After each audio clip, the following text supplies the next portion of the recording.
આગળ આપણે જોયું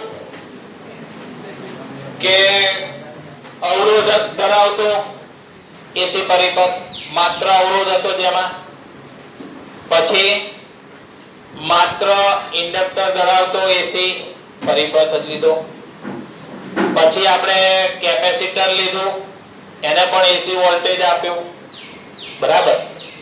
અને હવે આપણે એ ત્રણેય ઘટકોને શ્રેણીમાં જોડી દઈશું. કોને કોને? ઇન્ડક્ટર ને, કેપેસિટર ને અને અવરોધ શ્રેણીમાં, અને એને આપીશું એસી વોલ્ટેજ. એટલે આપણી થિયરી થઈ ગઈ એલસીઆર શ્રેણી પરિપથને લાગુ પાડેલ એસી વોલ્ટેજ. તો આપણે આ ત્રણેયને શ્રેણીમાં જોડવાના છે. તો આ એક ઇન્ડક્ટર છે, શુદ્ધ ઇન્ડક્ટર લઈશું L જેટલા ઇન્ડક્ટન્સ વાળો. પછી એની સાથે શ્રેણીમાં કેપેસિટર જોડીશું અને શ્રેણીમાં એક અવરોધક R એટલે અવરોધ, અને એને આપણે લાગુ પાડવાના છે એસી વોલ્ટેજ. V જેટલો વોલ્ટેજ આપીશું, બરાબર. તો આ થઈ ગયો LCR શ્રેણી એસી પરિપથ. શું કહેવાય? આ LCR શ્રેણી એસી પરિપથ છે. એને આપણે જે વોલ્ટેજ આપ્યો છે એસી વોલ્ટેજ, એ આપણે કયો આપીએ છીએ? તો એ આપણે V બરાબર Vm sin ઓમેગા t આપીએ છીએ. LCR પરિપથને આપણે કયો એસી વોલ્ટેજ આપ્યો? V બરાબર Vm sin ઓમેગા t. ત્રણેય ઘટકો શ્રેણી જોડાણમાં છે. શ્રેણી જોડાણમાં હશે એટલે ત્રણેય ઘટકોમાંથી વહેતો પ્રવાહ એક સરખો હશે. ત્રણેય ઘટકોમાંથી વહેતો પ્રવાહ સમાન હશે. તો ત્રણેય ઘટકોના બે છેડા વચ્ચેના વિદ્યુત સ્થિતિમાનનો તફાવત જુદો જુદો હશે, બરાબર. તો ધારી લઈએ કે ભાઈ ઇન્ડક્ટર છે, એના બે છેડા વચ્ચે વિદ્યુત સ્થિતિમાનનો તફાવત Vm, કેપેસિટરની બે પ્લેટો વચ્ચેનો વિદ્યુત સ્થિતિમાન Vc લઈએ, અને અવરોધના બે છેડા વચ્ચેનો વિદ્યુત સ્થિતિમાનનો તફાવત Vr લઈએ, અને આપેલો કુલ વિદ્યુત સ્થિતિમાન AC વોલ્ટેજ V છે. તો તમે આવું લખી શકો V બરાબર VL plus VC plus VR. આપણે આવું લખી શકીએ કે કુલ વોલ્ટેજ V બરાબર ત્રણેય ઘટકના બે છેડા વચ્ચેના વિદ્યુત સ્થિતિમાનોનો સરવાળો. પ્રવાહ દરેક ઘટકમાં સમાન હશે, પ્રવાહ દરેક ઘટકમાં સરખો હશે, વિદ્યુત સ્થિતિમાન દરેક ઘટક માટે અલગ અલગ આવશે. પણ આપણને ખબર છે ઇન્ડક્ટરના બે છેડા વચ્ચેનો વિદ્યુત સ્થિતિમાનનો તફાવત EMF, એનું મૂલ્ય લઈએ કેટલું હોય? તો L di/dt. કેપેસિટરના બે છેડા વચ્ચે વિદ્યુત સ્થિતિમાનનો તફાવત Q/C, બરાબર. અને અવરોધ માટે V બરાબર IR થઈ જાય. તો આ ત્રણેય કિંમતો ઉપર મૂકી દઈએ અને V બરાબર Vm sin ઓમેગા t લઈશું. તો શું લખાય? L di/dt plus IR plus Q/C બરાબર Vm sin ઓમેગા t થશે. તો આ પ્રમાણેનું સમીકરણ મળશે LCR શ્રેણી AC પરિપથ માટે, બરાબર. આ જે સમીકરણ છે એને હવે આપણે ઉકેલીશું. આ સમીકરણનો આપણે ઉકેલ મેળવીશું, એનું વિશ્લેષણ કરીશું. એનું વિશ્લેષણ કરવા માટેની બે રીતો છે. આનું વિશ્લેષણ કરવા માટેની બે રીતો છે.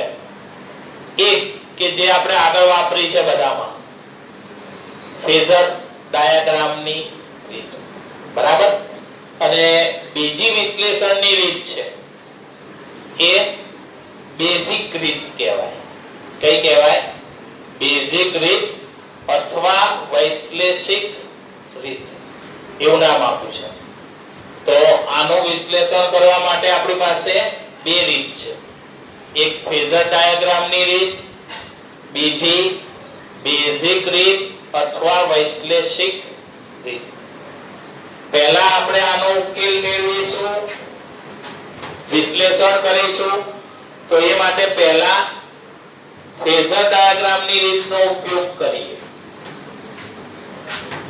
તો આપણે ફેઝર ડાયાગ્રામની રીતે આનો ઉકેલ મેળવવાનો પ્રયત્ન કરીએ. 7.6.1 છે ફેઝર ડાયાગ્રામની રીતે. તો ફેઝર ડાયાગ્રામની રીતે આનો વિશ્લેષણ કરીશું, બરાબર. એના માટે પ્રવાહ પહેલા કાઢી લઈએ. વોલ્ટેજ તો છે, પ્રવાહ તો ત્રણેયમાં સરખો જ હશે. ત્રણેયમાં વોલ્ટેજ અલગ અલગ છે ઘટકોમાં, પણ પ્રવાહ ત્રણેયમાં સરખો હશે. તો એ પહેલા આપણે પ્રવાહ ધારી લઈએ કે ભાઈ ધારો કે પ્રવાહ કયો છે? તો I બરાબર Im sin omega t plus theta છે. ત્રણેય ઘટકો શ્રેણીમાં છે એટલે ત્રણેય ઘટકોમાંથી વહેતો પ્રવાહ સમાન હશે. અને એ પ્રવાહ આપણે કયો ધારો કે પ્રવાહ I બરાબર Im sin omega t plus theta છે. ફેઝર ડાયાગ્રામની રીતનો ઉપયોગ કરવાનો છે. ફેઝર ડાયાગ્રામની રીતમાં શું કરીએ છીએ આપણે? તો આ રીતમાં આપણે દરેકના ફેઝર દોરીએ છીએ, બરાબર ને? પ્રવાહનો ફેઝર લઈશું, પછી વોલ્ટેજનો ફેઝર લઈશું, અને એમાં પાછા બીજા ત્રણ વોલ્ટેજો આયા છે આપણી પાસે, એ ત્રણેયના ફેઝર લઈશું, બરાબર. પણ ફેઝર એમને નથી દોરાતા, એ તમને ખબર છે. ફેઝર ડાયાગ્રામમાં ફેઝર કળા તફાવત પ્રમાણે દોરવા પડે. પ્રવાહ અને વોલ્ટેજ બંને વચ્ચે કેટલો કળા તફાવત છે? તો એ કળા તફાવત અનુસાર એના ફેઝર તમારે દોરવા પડે. તો પછી તમારે દરેકના કળા તફાવતો પાછા યાદ કરવા પડશે. એના ઉપરથી જ આપણે ફેઝર ડાયાગ્રામ દોરી શકાય. સમજાયું? પણ એમાં પરિણામી પ્રવાહ જે મળ્યો છે એ તો દરેક માટે સરખો છે. દરેક માટે વહેતો પ્રવાહ સરખો છે. તો પ્રવાહનો ફેઝર આપણે એક જ દોરીશું, કેમ કે દરેક માટે સમાન છે, બદલાતો નથી. પણ દરેકના વોલ્ટેજના ફેઝર અલગ અલગ દોરવા પડશે, બરાબર. તો દરેક માટે પ્રવાહ સમાન છે, તો પ્રવાહનો ફેઝર I સદિશ લઈશું. પ્રવાહનો ફેઝર કયો લઈશું? તો પ્રવાહ માટે I સદિશ. પછી આ જે એસી વોલ્ટેજ આપ્યા છે બહારથી, એ એસી વોલ્ટેજ માટેનો ફેઝર V સદિશ લઈશું, બરાબર. પછી હવે દરેક ઘટકોના વોલ્ટેજ લઈએ. ઇન્ડક્ટરના બે છેડા વચ્ચેના, અવરોધના બે છેડા વચ્ચેના, કેપેસિટરની બે પ્લેટ વચ્ચેના, એના ફેઝર લઈએ. પણ દરેક માટે પ્રવાહનો ફેઝર I સદિશ એ કોમન રહેશે, એ બદલાશે નહીં. તો એની સાથેનો કળા તફાવત જોવાનો બધા માટેનો. ચલો પહેલા અવરોધ થી શરૂ કરીએ. તો અવરોધ માટે I સદિશ અને કયો ફેઝર નક્કી કરીશું? VR સદિશ. કળા તફાવત કેટલો હોય? તો અવરોધ માટે તો સમાન કળામાં હોય છે. અવરોધ હોય માત્ર અવરોધ ધરાવતો એસી પરિપથ તો એના માટે પ્રવાહ અને વોલ્ટેજ સમાન કળામાં હોય છે. તો અવરોધ માટે I સદિશ અને VR સદિશ સમાન કળામાં એટલે કળા તફાવત 0 લઈશું. તો આ બંને કેવા દોરીશું? સમાન કળામાં. સમાન કળામાં એટલે આટલી કળામાં દોરીશું બંનેને. ઓમેગા t પ્લસ થીટા જેટલી કળામાં આપણે આ બંનેને દોરીશું. બરાબર. ચલો તો અહીંયા જોડે જોડે આપણે ફેઝર ડાયાગ્રામ દોરતા જ જઈએ.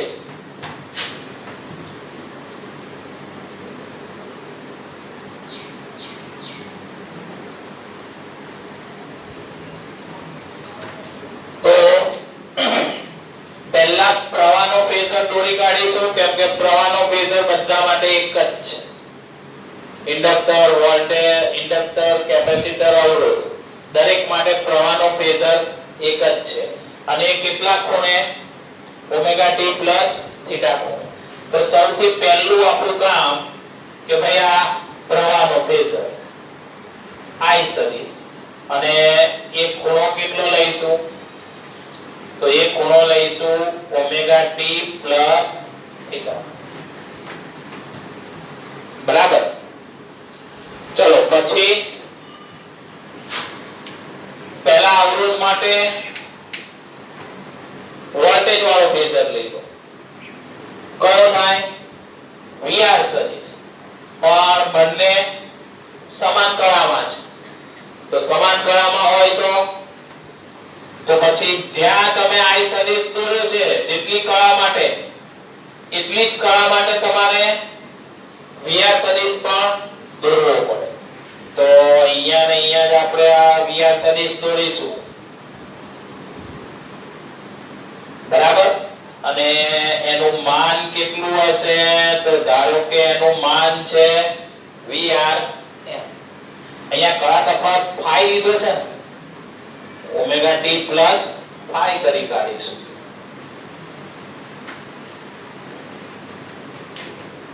બરાબર. તો અવરોધ માટે I સદિશ અને VR સદિશ સમાન કળામાં છે એટલે બંને આપણે એક જ ફેઝર ઉપર બંને દર્શાવવા પડે. સમાન કળામાં બેની કળા ઓમેગા t પ્લસ phi જેટલી જ હશે એમાં. બરાબર. ચલો પછી લઈએ ઇન્ડક્ટર. તો ઇન્ડક્ટર માટે તમારે યાદ કરવું પડશે. ઇન્ડક્ટર માટે I સદિશ એ વોલ્ટેજ કરતા કળામાં આગળ હતો, પાછળ હતો, કેટલો આગળ કેટલો પાછળ કે સમાન કળામાં હતો? તો એ આપણે ભણી ગયા હતા કે ભાઈ માત્ર ઇન્ડક્ટર ધરાવતો એસી પરિપથ હોય તો પ્રવાહ એ વોલ્ટેજ કરતા કળામાં π/2 જેટલો પાછળ હોય. બરાબર. તો એ અહીંયા આપણે લખીશું કે ભાઈ ઇન્ડક્ટર માટે I સદિશ એ ઇન્ડક્ટર માટેનો વોલ્ટેજનો ફેઝર આપણે VL સદિશ લઈશું. તો I સદિશ એ VL સદિશ કરતા કળામાં π/2 જેટલો કેવો હોય છે? પાછળ હોય છે. એનો અર્થ એ થાય કે VL સદિશ એ I સદિશ કરતા કળામાં π/2 જેટલો આગળ છે. પ્રવાહ પાછળ છે π/2 જેટલો, વોલ્ટેજ આગળ છે. પ્રવાહના ફેઝરને આપણે હવે કંઈ કરવાનું જ નથી, એમનેમ જ રહેશે. તો દોરવાના છે આપણે વોલ્ટેજ વાળા ફેઝરો. અને વોલ્ટેજ વાળો ફેઝર એ આના કરતા π/2 જેટલો આગળ હશે કેમ કે પ્રવાહ પાછળ હશે. તો પછી મારે ઇન્ડક્ટર માટેનો જે ફેઝર છે VL સદિશ વોલ્ટેજનો એ આની સાથે કેટલા ખૂણે દોરવો પડે? π/2 સાથે અને આગળ છે એટલે આ બાજુ દોરવો પડશે. તો એ આપણે અહીંયા દોરી કાઢીએ. જો આ π/2 જેટલા ખૂણે કયો VL સદિશ અને એનું મૂલ્ય આપણે ગણીશું VLM એનો કંપ વિસ્તાર મેગ્નીટ્યુડ બરાબર. તો ઇન્ડક્ટર માટેનો ફેઝર વોલ્ટેજનો અને પ્રવાહ. હવે ત્રીજો ઘટક બાકી રહ્યો કેપેસિટર. તો કેપેસિટર માટે I સદિશ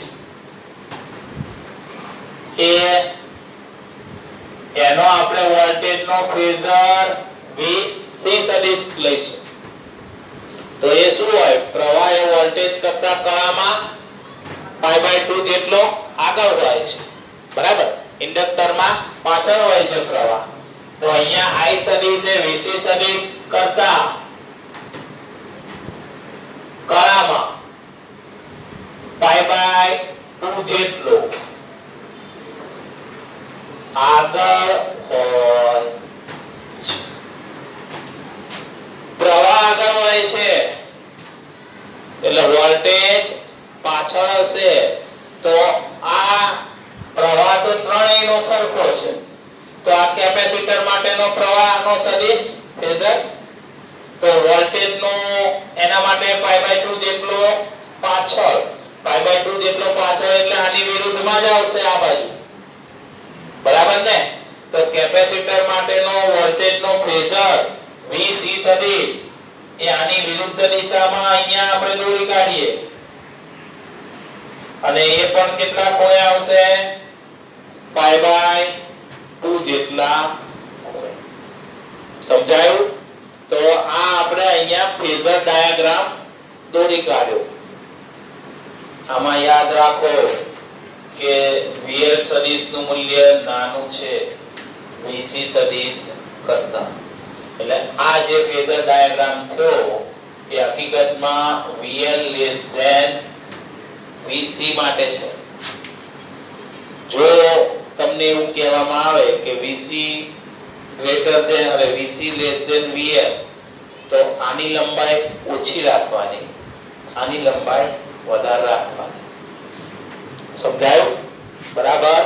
તો આ જે આપણો ફેઝર ડાયાગ્રામ છે VL VC માટેનો છે બરાબર. એટલે ટૂંકમાં આનું મેગ્નીટ્યુડ વધારે ઓછું છે VLM અને કેપેસિટરના વોલ્ટેજના ફેઝરનું મેગ્નીટ્યુડ VCM લઈએ. એ કેવું છે? આના કરતા મોટું છે. એટલે આવું પણ કહી શકાય VCM ગ્રેટર ધેન VLM માટેનો આ ફેઝર ડાયાગ્રામ છે એવું પણ તમે કહી શકો બરાબર. તો આ ફેઝર ડાયાગ્રામ છે. ફેઝર ડાયાગ્રામ ઉપરથી પરિણામી વોલ્ટેજનો ફેઝર કેટલો થાય?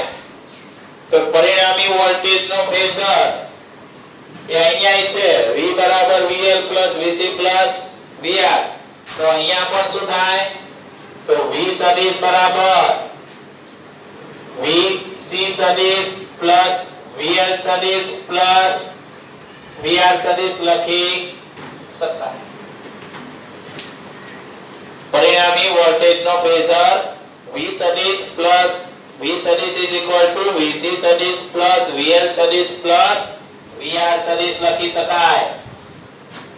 તો વિચારો, આનો અર્થ એ થાય કે પરિણામી વોલ્ટેજનો ફેઝર એ આ બેનો સરવાળો અને પ્લસ VR સદિશ, અને આ બે પરસ્પર વિરુદ્ધ દિશામાં છે એટલે આ બેનો સરવાળો એટલે બાદબાકી થઈ જશે. તો આ બેનો સરવાળો મળી જાય એમ છે કેમ કે એક જ દિશામાં હોય અથવા પરસ્પર વિરુદ્ધ દિશામાં હોય એ સદિશોનો સરવાળો મેળવી શકાય. તો ટૂંકમાં આપણે આવું કરવું છે કે ભાઈ આ V સદિશ બરાબર તો આપણે VC સદિશ પ્લસ VL સદિશ પ્લસ VR સદિશ લઈશું. સમજાયું? એટલે આપણે શું કરીશું, હવે આ બેનો સરવાળો કરીને એનો પરિણામી સદિશ વત્તા VR સદિશ લઈ શકાય. બરાબર? તો બીજો એક ફેઝર ડાયાગ્રામ દોરવો પડશે જેમાં આપણે આ બેનો પરિણામી સદિશ લઈશું. હવે આ સદિશનું મૂલ્ય ઓછું છે, આનું મૂલ્ય વધારે છે, તો પરિણામી સદિશ VC સદિશ પ્લસ VR સદિશ અહીંયા જ આવશે. π/2 જેટલો પાછળ જ મળશે. બરાબર? તો હવે એનો ફેઝર ડાયાગ્રામ અહીંયા દોરીએ.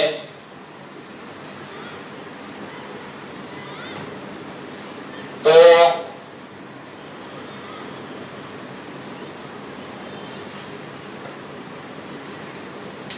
આ આપણો વોલ્ટેજ નો ફેઝર,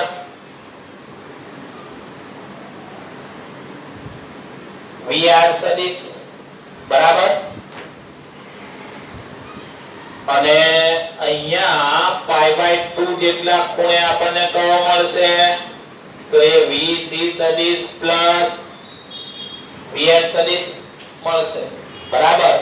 અને હવે આ બેનો પરિણામી સદિશ છે V સદિશ, અને આ બેનો પરિણામી સદિશ એટલે સદિશ સરવાળા માટે સમાંતર બાજુ ચતુષ્કોણની રીત વાપરીશું.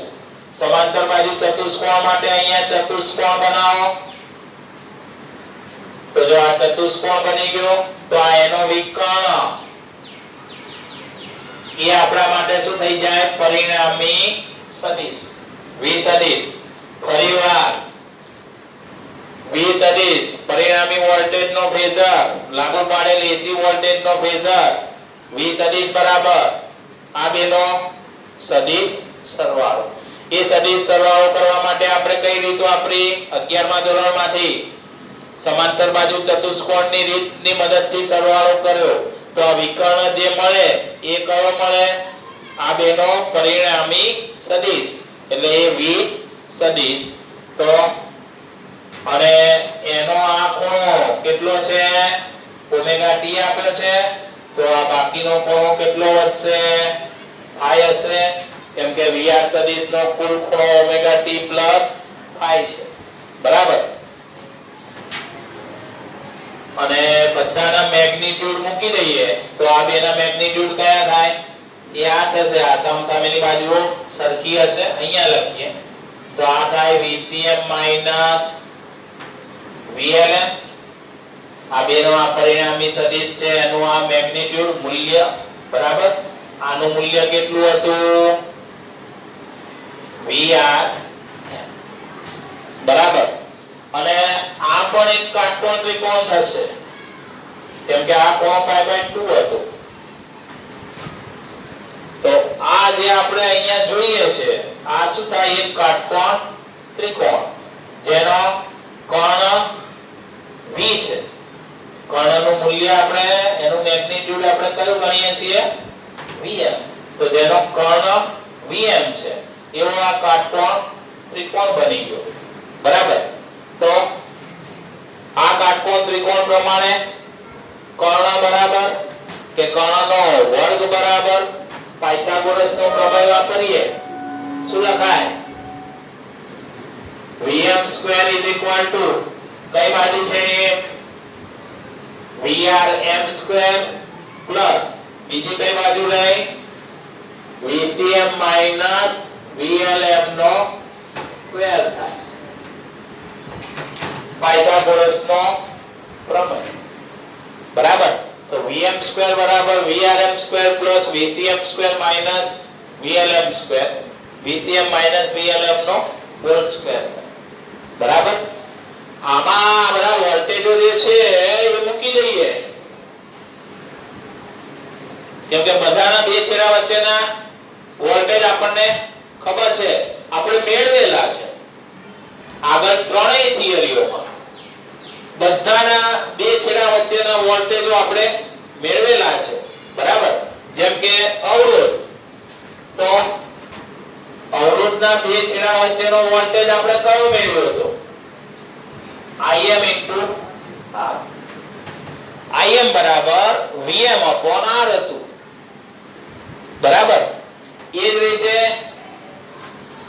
કેપેસિટર માટે તો એના માટે Im/Xc એટલે શું થઈ જાય? અરે VCM/Xc તો VCM બરાબર Im/Xc. કેમ કે માત્ર અવરોધ ધરાવતા પરિપથ માટે અવરોધાર એ જ ઇન્ડક્ટર કેપેસિટર વાળા પરિપથમાં રિએક્ટન્સ કહેવાય, Xc કહેવાય. અને એ જ રીતે ઇન્ડક્ટર માટે VLM is equal to Im/XL inductive reactance. શું મૂક્યું? ઇન્ડક્ટિવ બરાબર. તમે એક વસ્તુ નોટ કરી, ત્રણેયમાં પ્રવાહ Im જ રાખ્યો આપણે. કેમ? શ્રેણી જોડાણ છે માટે. શ્રેણી જોડાણમાં દરેક ઘટકમાં પ્રવાહનો કંપવિસ્તાર સરખો રહેવાનો. સમાન સમયે બદલાશે, સમાન સમયે મહત્તમ થાય, સમાન સમયે ન્યૂનતમ થાય, 0 બે સાથે જ થશે. તો આ ત્રણેય કિંમતો આપણે આ ઉપરના સમીકરણમાં મૂકી દઈએ તો Vm² Vrm ના બદલે શું મૂકીએ?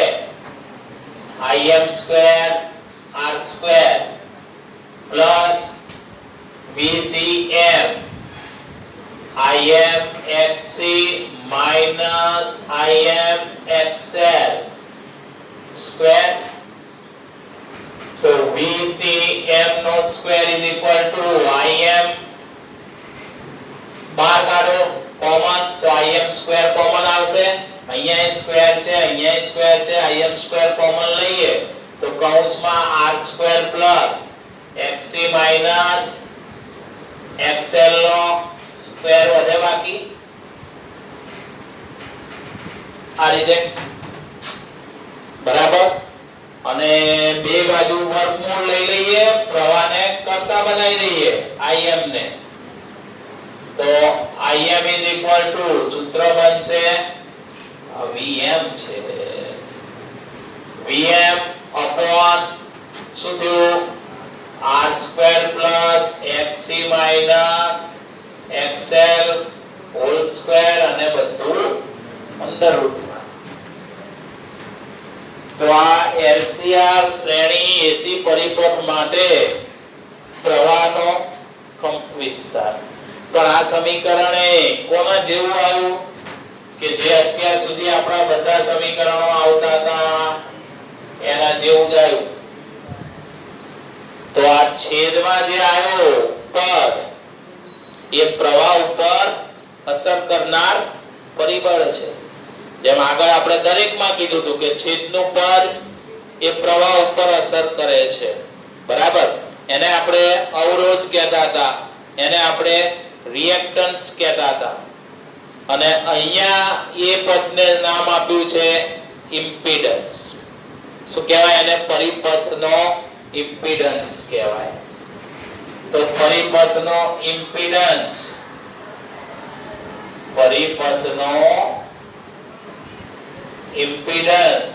Z તરીકે લેવાશે. તો હવે આપણું સમીકરણ બની જાય Im બરાબર Vm/Z. ત્યાં ઇમ્પિડન્સ Z બરાબર √R² Xc XL² થઈ જાય. તો પરિપથનો ઇમ્પિડન્સ એટલે અવરોધ જેવું થયું, પ્રવાહ ઉપરની અસર. તો એનો એકમ પણ કયો આવે? ઓમ આવે. લખી કાઢો. ઇમ્પિડન્સ નો એકમ ઓમ થાય. અને આ જે સૂત્ર આપણે લખીશું Im બરાબર Vm/mod Z. શું લખીશું? Im બરાબર Vm/mod Z. એ બધા પરિપથોમાં ચાલશે તમારે. જો માત્ર અવરોધક ધરાવતો પરિપથ હોય, ધારો કે માત્ર અવરોધક ધરાવતો પરિપથ છે તો આ બે 0. તો શું થાય? √R². તો Z બરાબર R. તો થઈ ગયું. ત્યાં Im બરાબર Vm/R જ મળતું હતું આપણને માત્ર અવરોધક ધરાવતા પરિપથમાં. એવું ધારો કે પરિપથમાં માત્ર ઇન્ડક્ટર છે તો XC અને R 0, XL નો સ્ક્વેર વર્ગમૂળ નીકળી જાય XL, તો સૂત્ર કયું બને Vm/XL થઈ ગયું. તો Vm/Z બરાબર Vm/XL માત્ર ઇન્ડક્ટર હતો ત્યારે. એવું જો કેપેસિટર હોય માત્ર તો આપણને Vm/XC મળતું હતું, પણ Vm/Z લો તો કેપેસિટર છે તો આ બે પદો 0, તો Vm/XC. તો આ કોમન સૂત્ર કહેવાય. આ નહીં શ્રેણી જોડાણ વાળા નહીં, સમાંતર જોડાણ વાળા માટે આ કોમન કહેવાય. ઇમ્પિડન્સ Z બદલાઈ જાય, સમજણ પડી? એટલે આ ઇમ્પિડન્સ વાળું સૂત્ર વ્યાપક સૂત્ર કહેવાય. આ દરેક પ્રકારના પરિપથને લાગુ પાડી શકાય. પેલું આપણે Vm/R તો એ માત્ર અવરોધક વાળા પરિપથ માટે છે. Vm/XC કે XL તો એ માત્ર કેપેસિટર માત્ર ઇન્ડક્ટર વાળા પરિપથ માટે છે. પણ આ કોમન થઈ જાય. બધા પરિપથો માટે તમે Vm/Z લખી શકો. જે હોય ઘટકો એ રાખવાના, જે ના હોય એ ઘટકો કાઢી નાખીશું. બરાબર?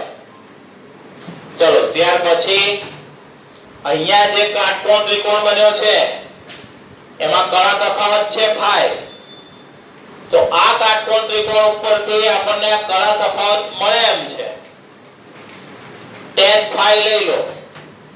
આ કાટકોણ ત્રિકોણમાં કળા તફાવત tan phi તો is equal to શું થાય? સામેની બાજુ VCM માઈનસ છેદમાં પાસેની બાજુ, અને આ કિંમતો મૂકી દઈએ VRM, VCM અને VLM. તો વિચારો કે tan phi is equal to VCM બરાબર IMXC, IMXL, IM કોમન લઈએ તો કૌંસમાં XC માઈનસ XL અને છેદમાં VRM એટલે IM into IM કેન્સલ. તો tan phi is equal to સૂત્ર કયું બને? XC minus XL upon R બનશે. તો આ LCR શ્રેણી AC પરિપથનો કળા તફાવત, વોલ્ટેજ અને પ્રવાહ વચ્ચેનો આ કળા તફાવત છે. phi is equal to XC minus XL upon R થાય. બરાબર? પણ તો પછી તો આ કાટકોણ જે ત્રિકોણ છે phi ખૂણાવાળો, એની આ બાજુ તમે XC minus XL લઈ શકો. બરાબર? અને આ બાજુ R. અથવા એવું વિચારો કે જેની એક બાજુ XC minus XL હોય અને બીજી બાજુ R હોય. એવો કાટકોણ ત્રિકોણ તમે વિચારો. તો અહીંયા લખીએ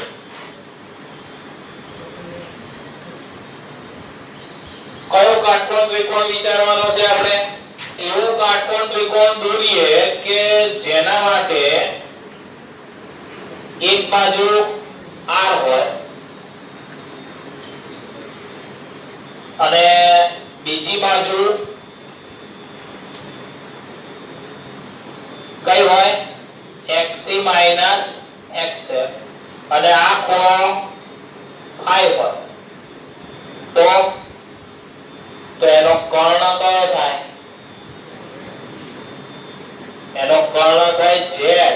ઇમ્પિડન્સ વિચારો Z બરાબર √R² plus XC minus XL નો સ્ક્વેર થઈ ગયો. તો આ કર્ણ થાય Z ઇમ્પિડન્સ જેટલો, અને આ જે આપણે આકૃતિ દોરી ઇમ્પિડન્સ ને કર્ણ તરીકે લઈને એ આકૃતિને ઇમ્પિડન્સ ડાયાગ્રામ કહેવાય. શું કહેવાય આને? ઇમ્પિડન્સ ડાયાગ્રામ કહેવાય. બરાબર? તો આપણે આ ઇમ્પિડન્સ ડાયાગ્રામ દોર્યો કહેવાય. સમજાયું? બરાબર? તો આ પરિપથનું વિશ્લેષણ કર્યું. LCR શ્રેણી AC પરિપથનું વિશ્લેષણ કર્યું, પણ એમાં હજી આ બાબત ઉમેરવાની બાકી છે. આ બાબત ઉમેરવાની બાકી છે, તો એ હવે ઉમેરી શકાય. કેમ કે આપણી પાસે કળા તફાવતનું સૂત્ર આવી ગયું છે. હવે આપણી પાસે કળા તફાવત આવી ગયો છે. phi tan inverse xc xl upon r. આ કળા તફાવત છે. તો હવે આમાં આપણે જો xc xl લઈએ તો કળા તફાવત કેવો મળે? ધન મળે. phi કેવો થઈ જાય? અહીંયા જો xc xl એટલે આ બાદબાકી પ્લસ આવે, આ બાદબાકી પ્લસ આવે, તો પછી phi નું મૂલ્ય ધન થાય. બરાબર? phi નું મૂલ્ય ધન મળે છે અને કેપેસિટર નો કેપેસિટિવ રિએક્ટન્સ વધારે છે.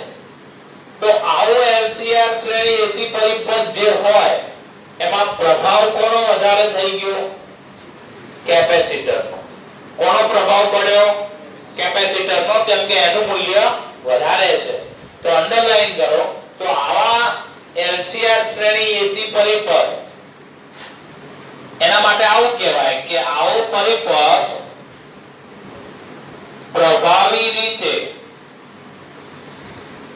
કેપેસિટિવ બને છે.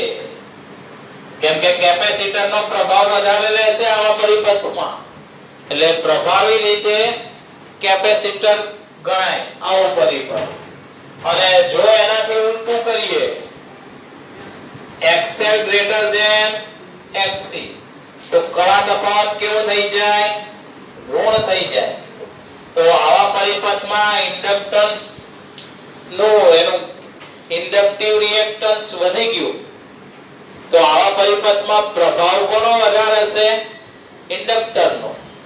કોનો? ઇન્ડક્ટરનો પ્રભાવ વધારે હશે. તો અંડરલાઈન કરો. એવા પરિપથને શું ગણાય?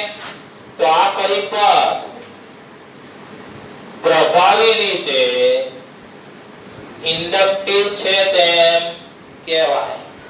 કેમ કે આવા પરિપથમાં ઇન્ડક્ટરનો પ્રભાવ કેવો રહેવાનો છે? વધારે રહેવાનો છે. બરાબર? તો આ જે આપણે LCR શ્રેણી AC પરિપથનો વિશ્લેષણ કર્યું, ઉકેલ મેળવ્યો, એ ફેઝર ડાયાગ્રામની રીત કહેવાય. બરાબર?